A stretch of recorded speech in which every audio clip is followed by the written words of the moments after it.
Assalamualaikum warahmatullahi wabarakatuh. Alhamdulillah, alhamdulillahi rabbil alamin. Wassalatu wassalamu ala surafil anbiya'i wal mursalin wa ala alihi wa sahbihi ajma'in amma ba' Allahumma salli ala sayyidina Muhammad wa ala ali sayyidina Muhammad. Yang saya hormati Ibu Rini Hayati Lubis, SPMP, selaku dosen pengampu mata kuliah Ekonomi Sumber Daya Alam dan Lingkungan. Pertama-tama, marilah kita panjatkan puja dan puji syukur kita atas kehadirat Allah Subhanahu wa taala yang masih memberikan kita banyak nikmatnya. Di antaranya adalah nikmat kesehatan dan tentunya kesempatan sehingga saya mampu ataupun dapat membuat video mengenai ekonomi sumber daya alam dan lingkungan. Sebelum itu, perkenalkan, nama saya Rizky Aditya Bimantoro dari kelas ES7. Nah, pada kesempatan kali ini saya akan membahas mengenai ekonomi sumber daya alam dan lingkungan. Sebelum kita masuk ke dalam materinya, kita harus mengetahui terlebih dahulu apa itu definisi tentang ekonomi sumber daya alam. Definisi sumber daya alam. Sumber daya alam adalah sesuatu yang berguna dan mempunyai nilai dalam kondisi di mana kita menemukannya. Sumber daya alam meliputi semua ataupun segala sesuatu yang terdapat di bumi, baik yang makhluk hidup seperti manusia, hewan, tumbuhan, maupun benda mati seperti tanah, batu, kerikil, dan lain sebagainya yang berguna bagi manusia namun terbatas jumlahnya. Kemudian kita juga harus mengetahui apa itu ekonomi sumber daya alam. Ekonomi sumber daya alam adalah aplikasi ataupun penerapan ilmu ekonomi terhadap sumber daya alam, yaitu sebagai ataupun semua benda hidup maupun mati yang ada secara alami yang dikaitkan kegunaannya bagi manusia. Kegunaan yang dimaksud di sini adalah dilandasi oleh tingkat teknologi yang dikuasai oleh manusia maupun keadaan sosial ekonomi yang berlaku. Selanjutnya, setelah kita memahami definisi mengenai sumber daya alam dan ekonomi sumber daya alam, kita masuk kepada konsep ekonomika ataupun ilmu ekonomi dan sumber daya. Ada 3 poin. Yang pertama adalah ilmu ekonomi merupakan ilmu yang mempelajari tentang sebagaimana tingkah laku manusia secara perseorangan maupun sebagai masyarakat berusaha memenuhi kebutuhan yang relatif tidak terbatas dari berbagai sumber daya maupun alat pemuas kebutuhan yang terbatas ketersediaannya. Poin yang kedua adalah ilmu yang membahas tentang proses bagaimana seseorang ataupun masyarakat dalam mengambil sebuah keputusan tentang bagaimana menggunakan sumber daya dan alat yang langka. Dan poin yang ketiga adalah ilmu yang mampu memberikan informasi yang baik dan berguna dalam pengambilan keputusan untuk pribadi maupun pemerintah. Inilah 3 poin yang terdapat dalam konsep ekonomika atau ilmu ekonomi dan sumber daya. Selanjutnya kita masuk kepada manfaat sumber daya alam. Seperti yang sudah kita ketahui bahwa sumber daya alam memiliki banyak manfaat untuk kehidupan. Beberapa sumber daya alam yang sangat penting seperti udara yang kita gunakan untuk bernafas, kemudian air yang kita gunakan untuk minum dan mandi dan serta sebagainya, serta tanah yang kita gunakan untuk membangun rumah dan lain sebagainya. Nah, di sini kita akan membahas 3 manfaat sumber daya alam. Yang pertama adalah sumber daya alam sebagai sumber bahan bakar dan energi. Di dalam perut bumi terdapat banyak sumber energi yang dihasilkan dari fosil dan dapat dimanfaatkan untuk bahan bakar. Kemudian sinar matahari, udara, gelombang laut dapat digunakan sebagai sumber energi alternatif. Selanjutnya yang kedua adalah sumber daya alam sebagai sumber bahan makanan. Sumber daya alam seperti air, tumbuhan, dan hewan sebagai bahan makanan bagi manusia dan makhluk hidup lain untuk dapat bertahan hidup. Kemudian yang ketiga adalah sumber daya alam sebagai bahan pengembangan ilmu pengetahuan dan teknologi. Keberadaan sumber daya alam merupakan bahan untuk manusia dalam melakukan pengembangan ilmu pengetahuan dan teknologi, inovasi yang dilakukan secara terus-menerus akan mencapai kemaksimalan hidup yang sejahtera. Selanjutnya, penggunaan sumber daya alam. Sumber daya alam yang terdapat di bumi, baik hidup maupun benda mati, yang terbatas jumlahnya, sedangkan kebutuhan manusia tidak ada habisnya. Nah, dalam hal ini tentu kita harus adanya kebijakan manusia dalam pengelolaan dan pendayagunaan sumber daya alam yang relatif meningkat setiap saatnya akibat proses teknologi, pembangunan, industri, serta pertanian, dan lain sebagainya. Selanjutnya, kita membahas hubungan antara sumber daya alam dan barang sumber daya. Untuk memahami hubungan antara kedua hal ini, tentu kita harus mengetahui perbedaan pengertian antara sumber daya alam dan barang sumber daya. Karena kedua istilah ini sering membuat analisis kita menjadi kacau dan membingungkan. Nah, sumber daya alam adalah segala sesuatu yang berada di bawah dan di atas bumi, termasuk tanah itu sendiri, dan sifatnya masih potensial ataupun masih berkemungkinan untuk dikelola, serta belum dilibatkan dalam proses produksi untuk meningkatkan ketersediaannya barang dan jasa dalam perekonomian. Sementara barang sumber daya adalah sumber daya alam yang sudah diambil dari dalam atau di atas bumi yang siap digunakan serta dikombinasikan dengan faktor-faktor produksi yang lain. Jadi kesimpulan antara hubungan di antara kedua hal ini adalah barang sumber daya itu diperoleh dari sumber daya alam itu sendiri yang sudah dikelola dan siap untuk digunakan. Kemudian hubungan antara sumber daya alam dan pertumbuhan ekonomi.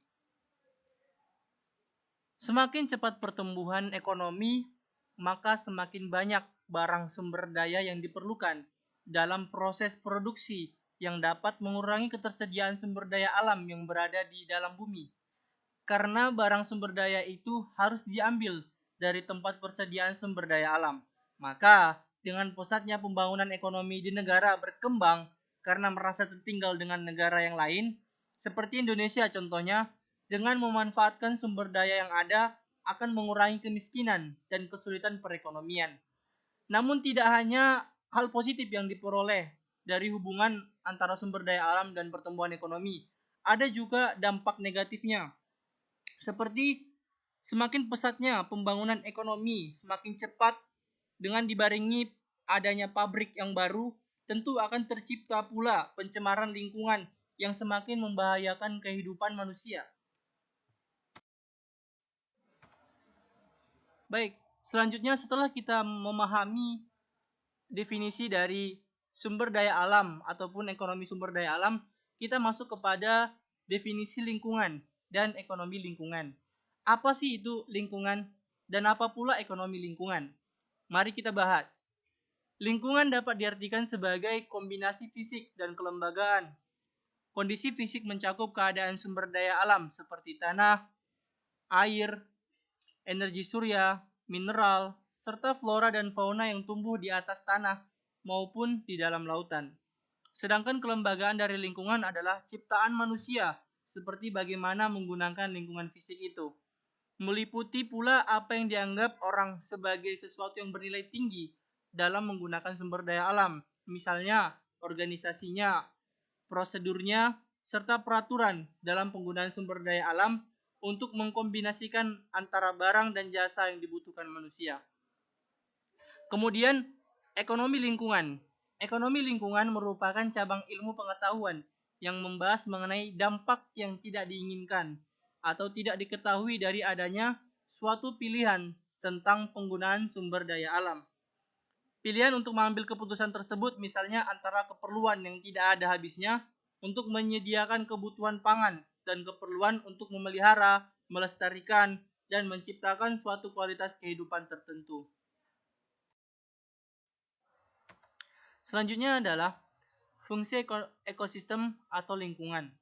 Ada 2 poin. Yang pertama, Ekosistem merupakan tatanan kesatuan secara utuh menyeluruh antara segenap unsur lingkungan hidup yang saling mempengaruhi. Kemudian poin yang kedua adalah ekosistem berfungsi sebagai hubungan timbal balik antara makhluk hidup dengan lingkungannya, baik yang hidup maupun tidak hidup.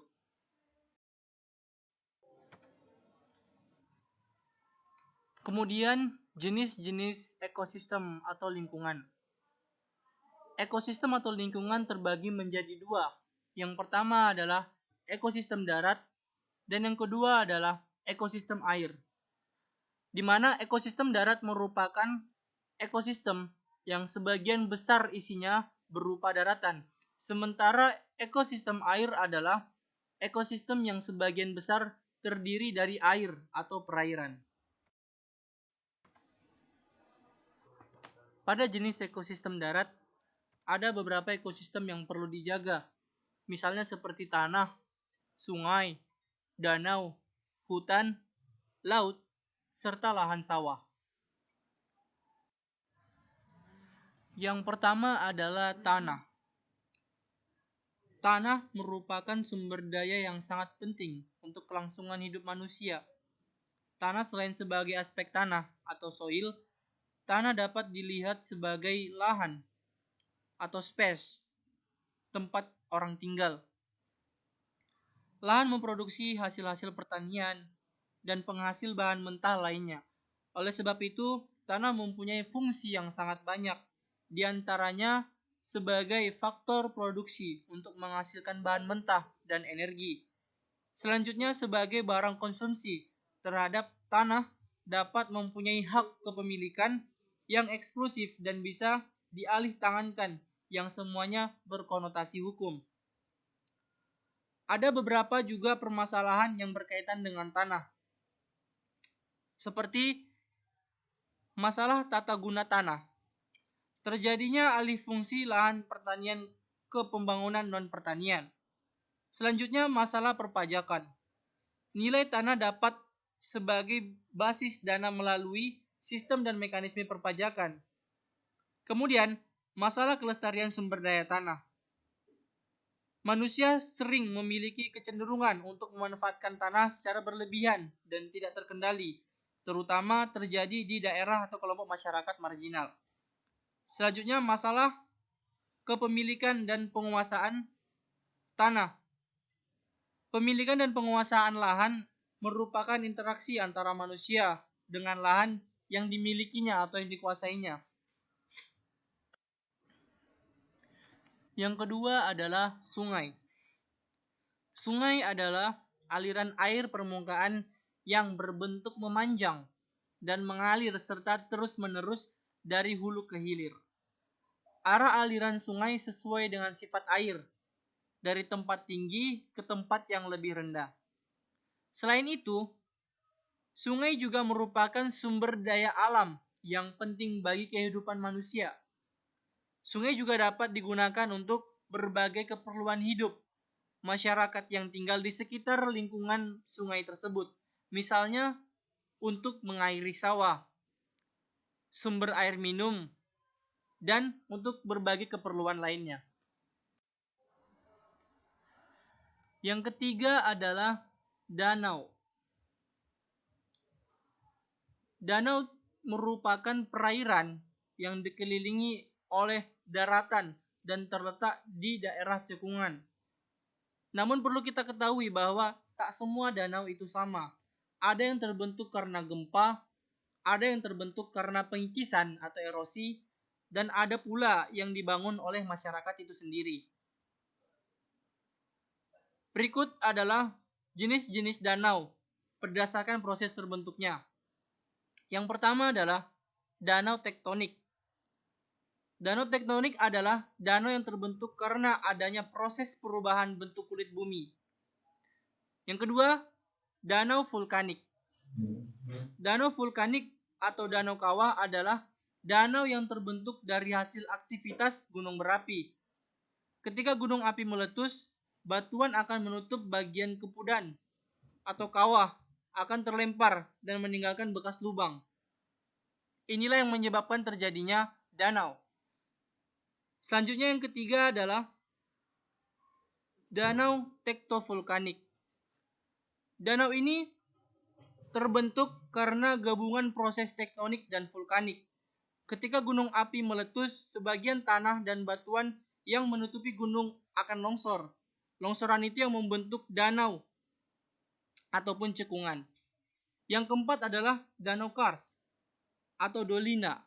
Adalah danau yang terbentuk dari proses erosi atau pelarutan batuan kapur oleh air hujan di wilayah batuan kapur tersebut. Yang kelima adalah danau glasial. Danau glasial terbentuk akibat pengikisan dasar lembah oleh gletser. Yang terakhir adalah danau tapal kuda. Danau tapal kuda terbentuk dari material hasil erosi yang terendapkan saat kecepatan aliran sungai mulai menurun. Selanjutnya yang keempat adalah hutan. Hutan adalah wilayah daratan yang didominasi oleh pepohonan. Adapun jenis-jenis dari hutan adalah sebagai berikut. Yang pertama adalah hutan hujan tropis. Hutan ini dapat ditemukan di wilayah Sumatera, Maluku, Papua, dan Sulawesi, atau lebih tepatnya banyak terdapat di sebelah timur garis khayal Wallace. Jenis-jenis hutan di Indonesia ini memiliki ciri khas yang menyerupai hutan hujan ekuatorial. Hanya bedanya pepohonan yang ada di hutan hujan tropis cenderung lebih rendah. Yang kedua adalah hutan bakau. Hutan bakau bisa disebut juga dengan hutan mangrove. Hutan ini tumbuh di kawasan pasang surut seperti di wilayah pantai yang terlindung. Misalnya di wilayah Laguna, serta di daerah muara sungai. Kemudian yang ketiga adalah hutan sabana. Hutan ini merupakan wilayah padang rumput yang dikelilingi pepohonan, serta banyak terdapat semak belukar. Umumnya, hutan jenis ini banyak dijumpai di Nusa Tenggara. Yang keempat, hutan rawa. Hutan rawa meliputi daerah rawa-rawa dengan berbagai jenis tumbuhan. Jenis hutan ini banyak terdapat di pantai timur Sumatera, Kalimantan Barat, dan Kalimantan Tengah. Hutan rawa gambut memiliki ciri khas berupa keberadaan flora yang terbatas. Selanjutnya, yang kelima adalah hutan musim. Hutan ini disebut hutan musim karena hutan ini memiliki perbedaan kondisi pada musim hujan dan musim kemarau dengan perubahan yang sangat mencolok. Tumbuhan yang ada di hutan musim pada musim kemarau biasanya akan meranggas dan pada musim hujan akan tumbuh lebat kembali. Yang terakhir adalah hutan hujan ekuatorial. Hutan ini memiliki ciri pepohonan yang tingginya dapat mencapai 45 bahkan mencapai 60 meter dan lokasinya berada pada daerah dengan ketinggian 0 sampai 800 di atas permukaan laut. Yang kelima adalah lautan. Lautan merupakan 71% bagian dari planet ini yang menyediakan banyak layanan bagi manusia. Mulai dari mengurangi cuaca ekstrim hingga menghasilkan oksigen yang kita hirup. Dari memproduksi makanan yang kita makan hingga menyimpan kelebihan karbon dioksida yang kita hasilkan. Selanjutnya yang keenam adalah lahan sawah. Lahan sawah dapat dianggap juga sebagai barang publik. Kenapa? Karena selain memberikan manfaat yang bersifat individual bagi pemiliknya, juga memberikan manfaat yang bersifat sosial. Lahan sawah juga memiliki fungsi yang sangat luas yang terkait dengan manfaat langsung ataupun manfaat yang tidak langsung.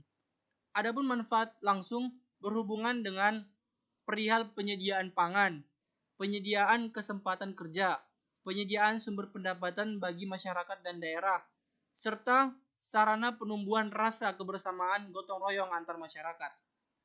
Sedangkan manfaat yang tidak langsung terkait dengan fungsinya merupakan sebagai salah satu wahana pelestari lingkungan. Selanjutnya kita masuk kepada jenis ekosistem air. Pada jenis ekosistem ini membahas dua hal. Yang pertama adalah air asin dan yang kedua adalah air tawar. Air asin merupakan air laut yang mengandung kadar garam yang cukup tinggi dan tidak dapat diminum. Bahkan dapat menyebabkan kita mengalami dehidrasi atau bahkan bisa sakit. Selanjutnya air tawar merupakan air yang tidak memiliki rasa dan tidak mengandung banyak larutan garam dan larutan mineral di dalamnya. Contohnya seperti air dari sumur, sungai, danau, dan salju. Adapun kesimpulan yang kita peroleh dari pembahasan kita kali ini, yaitu ekonomi sumber daya alam dan lingkungan, adalah bahwa ekonomi sumber daya alam dan lingkungan merupakan cabang ilmu pengetahuan yang mempelajari tingkah laku atau aktivitas manusia dalam memanfaatkan sumber daya alam yang terbatas di lingkungan sekitar. Kemudian, manfaat sumber daya alam dan lingkungan. Yang pertama, sumber daya alam berfungsi sebagai sumber bahan bakar dan energi. Yang kedua, sebagai sumber bahan makanan. Dan yang terakhir adalah sebagai bahan pengembangan ilmu pengetahuan dan teknologi. Mungkin cukup sekian pembahasan saya mengenai ekonomi sumber daya alam dan lingkungan. Apabila ada kesalahan dalam pengucapan, mohon untuk dimaafkan. Terima kasih atas perhatiannya. Assalamualaikum warahmatullahi wabarakatuh.